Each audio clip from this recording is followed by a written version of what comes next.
I never wanted a job. I never wanted a job. I never wanted to work for somebody else. And I think for me, it's always been about always trying to do this work, even if you're not getting paid for it. Right? The humble beginnings is that you got to do it for the love. I did a lot of stuff for free. I did a lot of stage readings in New York where they paid you $50, $100, at best $200, So it's part of that. It works with your ego. It works with, everybody has questions and doubts about whether they should be doing what they're doing or not. And so your humble beginnings are always when you're questioning whether this is your path or not. And I definitely had those moments where I was like, this ain't for me, I'm gonna quit, I'm gonna get a regular job. But I did my best to always stay in it, whether I could pay my rent or I had to borrow to pay it, or pay it the next month. That's my humble. All right, cool. So what have you learned about digital marketing in terms of advertising? Yeah, that's a good question. I learned 3 things. I learned that if you get any of these 3 things wrong, then it's going to fail no matter what. So you have to have the copywriting right and down pat. That's going to actually give value to the audience that's receiving it. 2, you have to have the creative down right.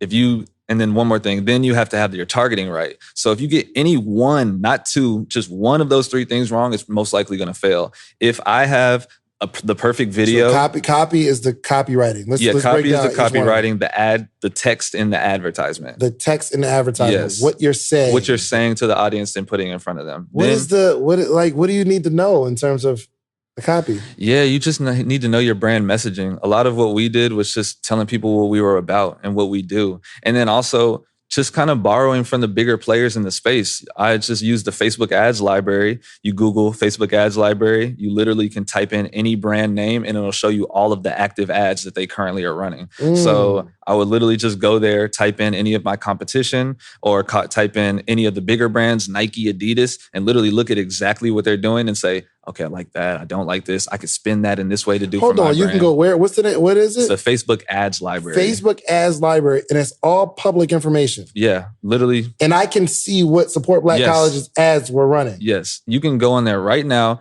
and type in Support Black Colleges. It'll show you all of our active ads, how long they've been running, and an approximate amount of how much we're spending. And I'll be able to see your copy. Yeah, and I can steal your copy. You literally can copy and paste it. So that's what Nike, Adidas, anybody. Literally anybody. Wow. Yeah, so that's something that we, so text copy or ad copy, creative, the video, and then the targeting. Okay, let me go into creative. What do you mean by the creative? So the picture or video that you're using for the actual ad. Yeah. And go back one step in terms of copywriting. Give me an example of maybe some tweaks that you made in words, language, some things you've learned about the language. Yeah, so I've learned to add emojis. They actually really help get the audience there, or just like get their attention. I've learned also to not sell that much. So a lot of the best performing ads of ours are literally us not even trying to sell at all. It will literally just be something along the lines of, let me think. We went to go give back to a school and go speak in front of a school. We had our hoodies on. That was that. We showed a video of us giving value. And then the actual text, we said, hey, the owners of Support Black College just went to Laurel High School out in wherever, Georgia, and gave back. Here was what happened, things of that nature. And those end up performing better than when you're selling and saying something like, check out the new hoodie, blah, blah, blah. Like the exclusive hoodie drop now. Everyone's loving it. Yeah. And then even if we do have video that shows the hoodies in slow motion looking all cool, it'll be our mission is to bring our Black kids back to our schools, and we uplift, inspire, and bring awareness to HBCUs. Like that's the type of copy that we're using, not, hey, this is the product. It dropped on ... day. So that's the tweak that we had to make in our mindset. It was more so bringing value, being educational, and just not even trying to sell, more so evoking emotion, because we all know people make purchases based off how they feel, not based off of you trying to sell them. And actually, people run away from people that are trying to sell to them. Exactly. Yeah. All right, so that's the copy. Mm-hmm. Creative. Yeah. Do you do more pictures, videos, both, texts? Yeah, a mixture of both. I find that video performs a little bit better, but yeah, both. So give me an idea of what's one of your best pictures that performed? Just customers, like actual customers wearing things. And then the best videos is us explaining our message. Like we weren't even selling. It was literally me and Corey sitting on a white backdrop.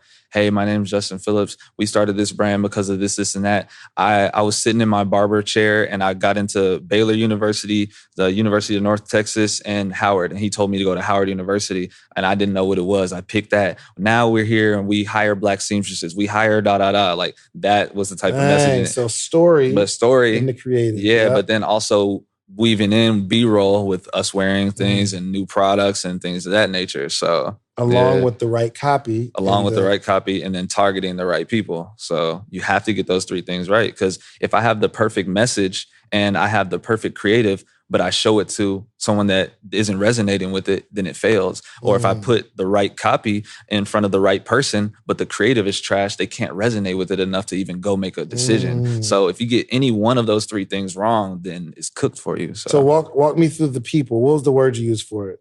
What? Did you use people? Yeah. Like you used a different word. You said the copy, creative, and something else. Targeting. Yeah.